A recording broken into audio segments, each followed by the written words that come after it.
मेरे लिए प्रसन्नता की बात है कि 7 महीने के अंदर दूसरी बार मुझे करखाल आने का अवसर मिला। अब इसका अगर अर्थ निकालें तो मुझे लगता है कि जम्मू कश्मीर प्रशासन आपके विकास के महायज्ञ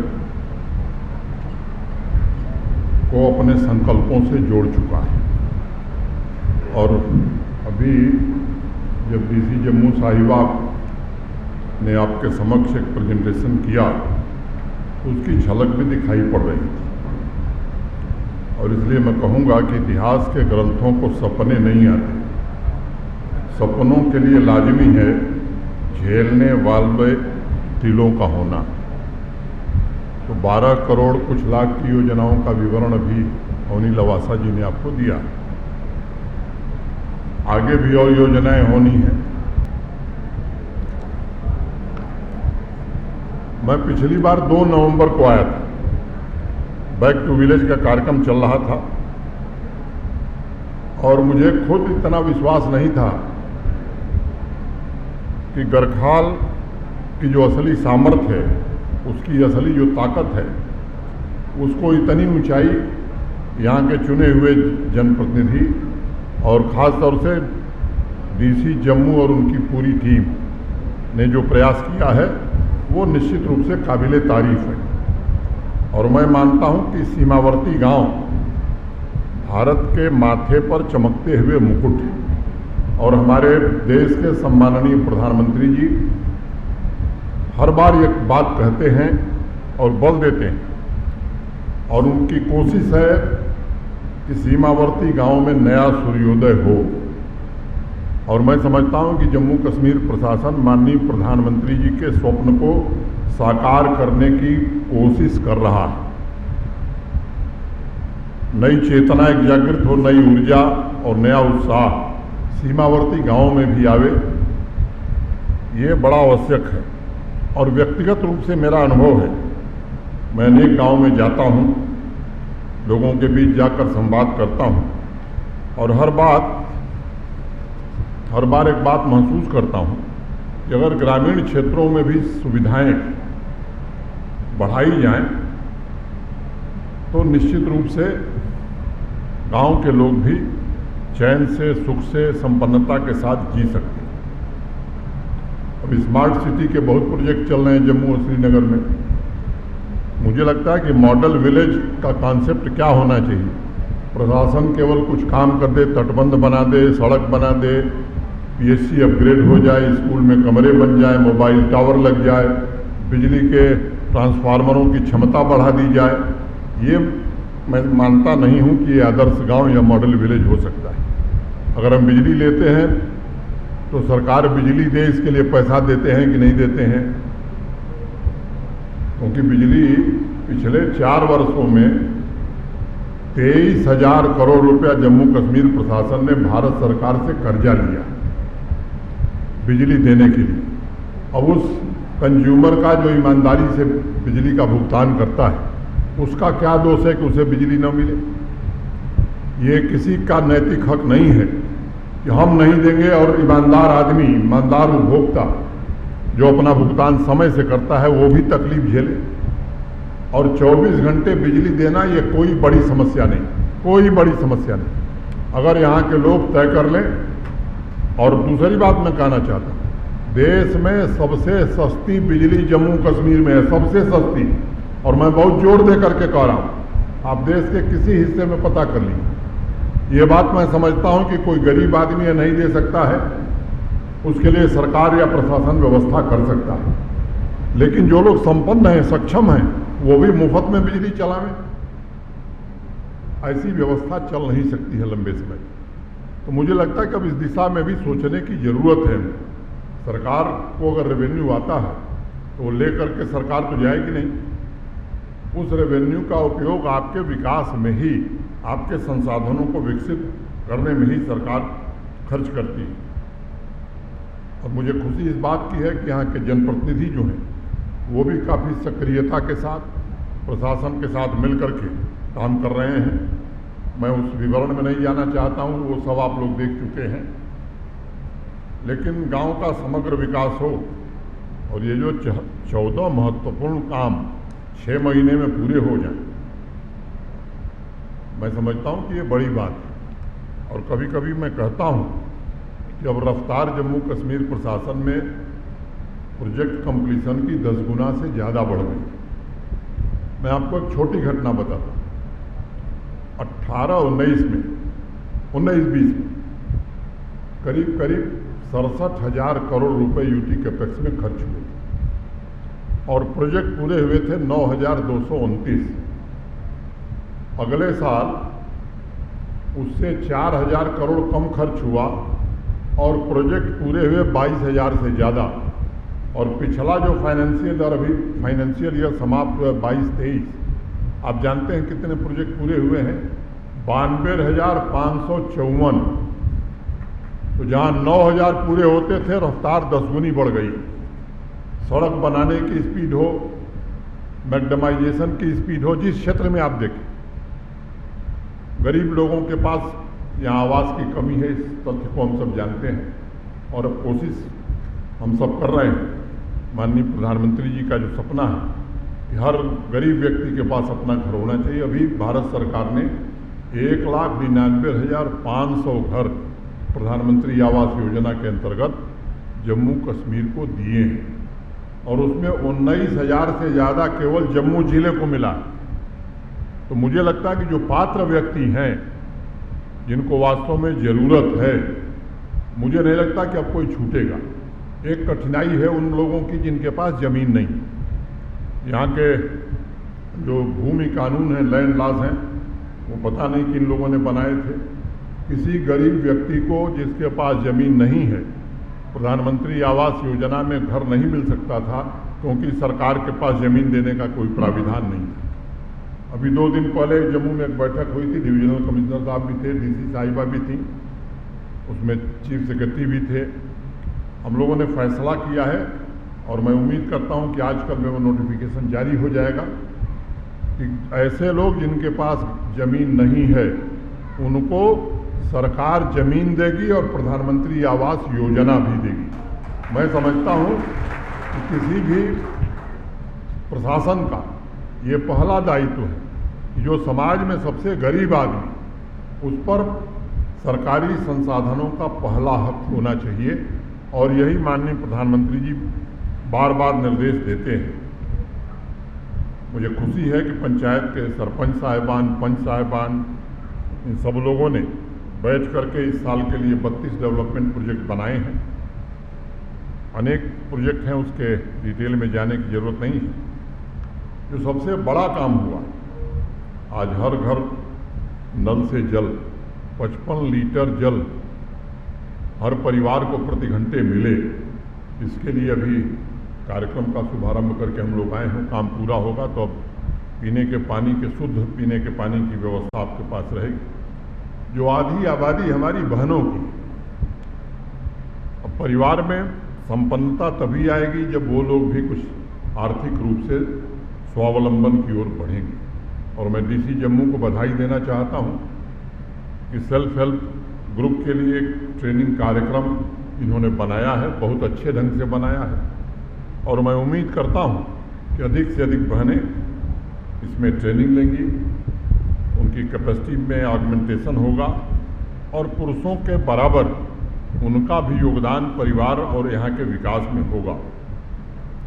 अमृतकाल में गढ़खाल के समग्र विकास में सभी योजनाओं का सैचुरेशन हो, अभी डीसी साहिबा ने आपके सम्मुख बताया है, ताकि सामाजिक और आर्थिक दोनों उन्नयन हो सके। आप सब जानते हैं, मुझे पता है कि यहाँ की बड़ी आबादी कृषि से जुड़ी हुई है। मोटे तौर पर जम्मू कश्मीर की 70% आबादी वो एग्रीकल्चर और अलाइड एक्टिविटीज़ पर निर्भर करती है। 13 लाख से ज़्यादा परिवार हैं जो एग्रीकल्चर और अलाइड एक्टिविटीज़ में लगे हैं। बहुत सोच समझ करके देश के जाने माने कृषि वैज्ञानिकों के साथ बैठ करके हमारे एग्रीकल्चर और अलाइड डिपार्टमेंट के सभी अफसरों ने, हमारे जो दोनों एग्रीकल्चर यूनिवर्सिटीज़ हैं उनके वाइस चांसलर्स ने एक हॉलिस्टिक एग्रीकल्चर डेवलपमेंट प्लान बनाया और जो बजट जम्मू कश्मीर प्रशासन देता है, उसके अलावा आने वाले 5 साल में 5013 करोड़ और रुपया हम खर्च कर रहे हैं। और उसमें हर बात का ध्यान रखा गया। 29 प्रोजेक्ट ऐसी बनाई गई हैं जो एक दूसरे से इंटरलिंक्ड है। अब मैं ज़्यादा समय नहीं कि एक प्रोजेक्ट के बारे में बताऊं, मैं आपको एक घटना बताता हूँ। कश्मीर डिवीज़न में सरसों की खेती नहीं होती थी, एक ही फसल होती थी धान की। इस बार एक प्रयोग हुआ और एक तरह से मैं कहूँ तो पीली क्रांति, येलो रिवॉल्यूशन आ गया कश्मीर। सरसों की पैदावार अच्छी हुई है और कल्टीवेशन एरिया जो है वो 30% वहाँ बढ़ गया है। अब कई लोगों को लगता है कि सरसों पैदा हो गई तो कौन सा 30 मार खाएं, ये लोग काम कर दिए। मैं उसके फ़ायदे आपको बताता हूँ। आप सब जानते हैं कि जम्मू कश्मीर में फॉडर की कमी है। जो हमने 29 प्रोजेक्ट बनाए हैं उसमें एक प्रोजेक्ट ये भी है कि फॉडर के मामले में 85% 80% जम्मू कश्मीर आत्मनिर्भर हो जाएगा। अब सरसों की पैदावार के कारण मैं मानता हूं कि 3 फायदे हुए। एक, ऑयल में हम सेल्फ सफिशिएंट हो रहे हैं। तो आप सबको पता है कि सरसों में 40% ही ऑयल बनता है और 60% 60% ऑयल केक तो फॉडर का काम करेगा। और जो तीसरा सबसे बड़ा फायदा हुआ, मधुमक्खियां वहां 1 महीने पहले आ गईं। तो जो लोग आज सर्टिफिकेट लेके गए हनी कीपिंग या बी कीपिंग, उनको बड़ा भारी लाभ होने वाला है। तो ये जो 29 प्रोजेक्ट हैं, इसके अलावा भारत सरकार जो एग्रीकल्चर और बाकी एनिमल हस्बेंड्री, डेयरी में स्कीम चला रहे, गांव-गांव किसान संपर्क अभियान पंचायत वाइज चल रहा है। और हमारे सभी अधिकारी 3 महीने उनको प्रशिक्षण दिया गया। अब किसानों को प्रशिक्षित करने का काम किया जा रहा है। दक्ष जो ऐप बनाया है उसमें जो भी नौजवान या जो भी किसान अपना पंजीकरण कराएगा उसकी ट्रेनिंग भी होगी और इस कास्ट की ओर से उसे सर्टिफिकेट भी दिया जाएगा। तो हम कैसे दूध में हम आत्मनिर्भर होने के कगार पर हैं।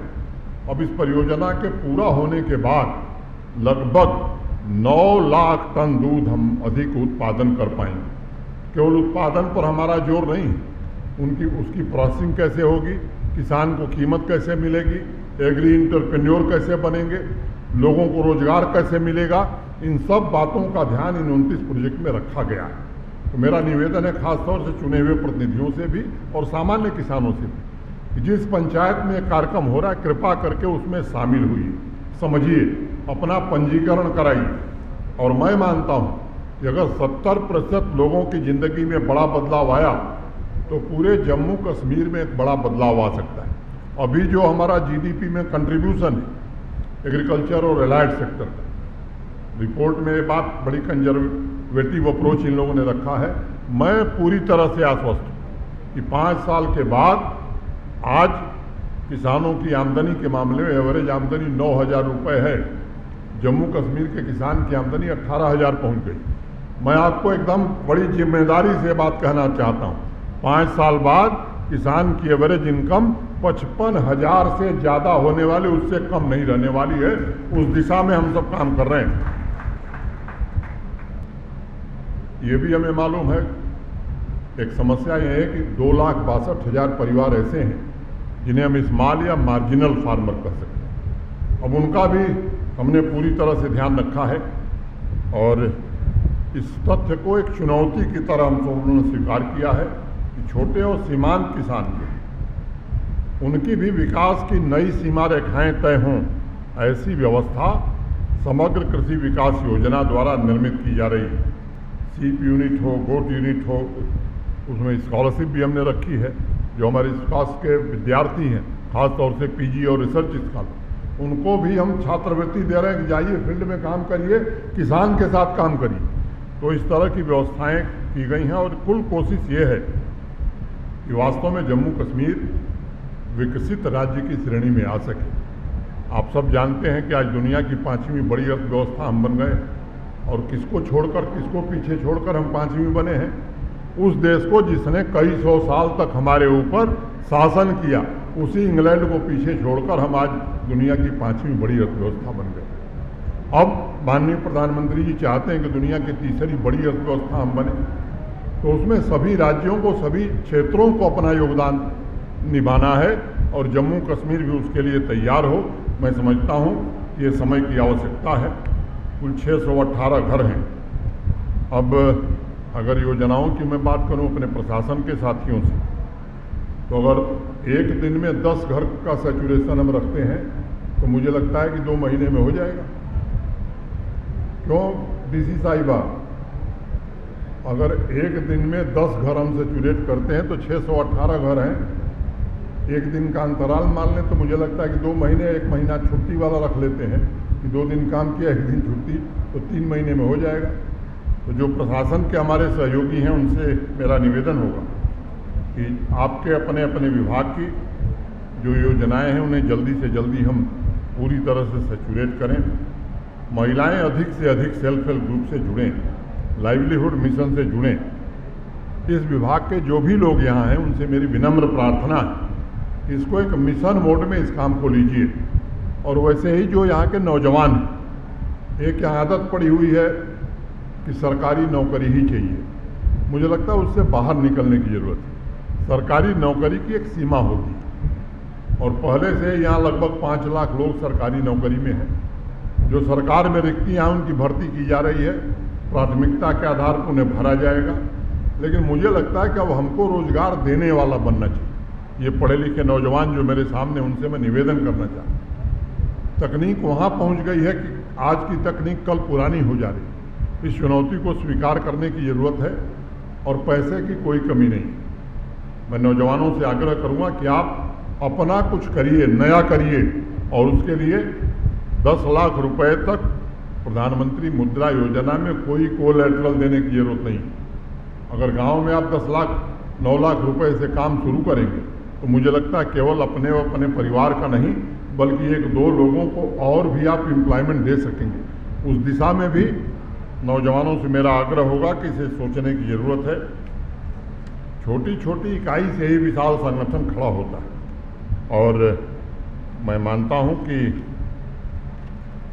Border outpost, Chenab river front, ये सब बातें आई हैं। डीडीसी चेयरमैन साहब ने भी कुछ बातें उठाई हैं। अब सबका समाधान एक ही बार हो जाएगा ऐसा कोई आश्वासन मैं नहीं दे रहा हूँ। हाँ, गंभीरता से जरूर विचार किया जाएगा और जो कहा जाएगा वो जरूर किया जाएगा। क्योंकि मैं जब आए हुए लगभग अब अगस्त में 3 साल हो जाएंगे, तो जो मुझे मिलता था कहता था साहब रिवर फ्रंट की योजना सैंक्शन थी, ज़रा देखिए जल्दी बन जाए। कोई आता था तो कहता था जम्बूजू हम अपने ज़माने में स्वीकृत करके गए थे। मैंने अनेक ऐसी योजनाएं मुझे लोग बताते थे और मैं कोशिश करता था समझने की आखिर ये बन क्यों नहीं रहा। तो धीरे धीरे जब मैंने पता किया तो एक भी योजना ये स्वीकृत थी ही नहीं, बस कहीं शिलान्यास हो गया, कोई एडमिनिस्ट्रेटिव अप्रूवल नहीं, कोई फाइनेंशियल सैंक्शन नहीं। तो मैं समझता हूं कि प्रधानमंत्री जी ने देश की राजनीतिक शब्दावली केवल नहीं बदली बल्कि देश की कार्य संस्कृति को भी बदला। तो अब जम्मू कश्मीर में भी कार्य संस्कृति वही है। प्रोजेक्ट का अप्रूवल होगा, एडमिनिस्ट्रेटिव अप्रूवल होगा, उसके लिए पैसे का इंतजाम होगा, ये टेंडरिंग होगी तब काम होगा। तो आपकी बातों को मैंने ध्यान से सुना है। डीडीसी चेयरमैन साहब ने 1-2 गंभीर बातें उठाई हैं, उस पर मैं संबंधित विभागों से चर्चा करके उसमें क्या किया जा सकता है, एक बार निर्णय हो जाए तब मुझे लगता है कि वो घोषित करना अच्छा होगा। और मैंने जैसा पहले कहा कि सीमावर्ती गांव माननीय प्रधानमंत्री जी की प्राथमिकता है। राष्ट्र के माथे पर चमकने वाला मुकुट रूपी गांव अपनी क्षमता हासिल करे, उसका इंफ्रास्ट्रक्चर भी मजबूत हो, सामाजिक और सांस्कृतिक दृष्टिकोण से भी वो वाइब्रेंट हो। मैं आप सबको भरोसा देना चाहता हूं कि अगर हम सब मिल करके काम करेंगे, क्योंकि रोड बन जाए, हर घर नल से जल की योजना बन जाए और रोज़ हम पाइप काटेंगे तो पानी कैसे मिलेगा। आगे चल करके अभी भारत सरकार इसके लिए पैसा दे रही, आगे चल करके पानी समितियों को ही ये काम संभालना है। उसकी तैयारी अगर हम अभी से नहीं करेंगे तो भारत सरकार इतना पैसा खर्च करके एक बढ़िया इंफ्रास्ट्रक्चर बना रही है, उसका उपयोग हम नहीं कर पाएंगे। तो मेरा निवेदन है कि और आपस की समस्याओं को मिलजुल करके चर्चा करके मैं समझता हूं कि बड़ी से बड़ी समस्या का समाधान हम कर सकते हैं। आप सबकी एक समृद्ध परंपरा रही है, उस परंपरा को आप जीवित रखिए। जिस प्रकार समाज में नई चेतना का, नए उमंग का जन्म हुआ है, उसी तरह हमें संगठित होकर के काम करने की आवश्यकता है। अब कुछ लोग हैं साहब, वो आते ही बस अरे कुछ नहीं हो रहा है। भैया सब कुछ यही लोग करेंगे, कुछ आप लोग भी करेंगे, तो दोनों मिल करके करें। मैं समझता हूँ कि निश्चित काम से होगा।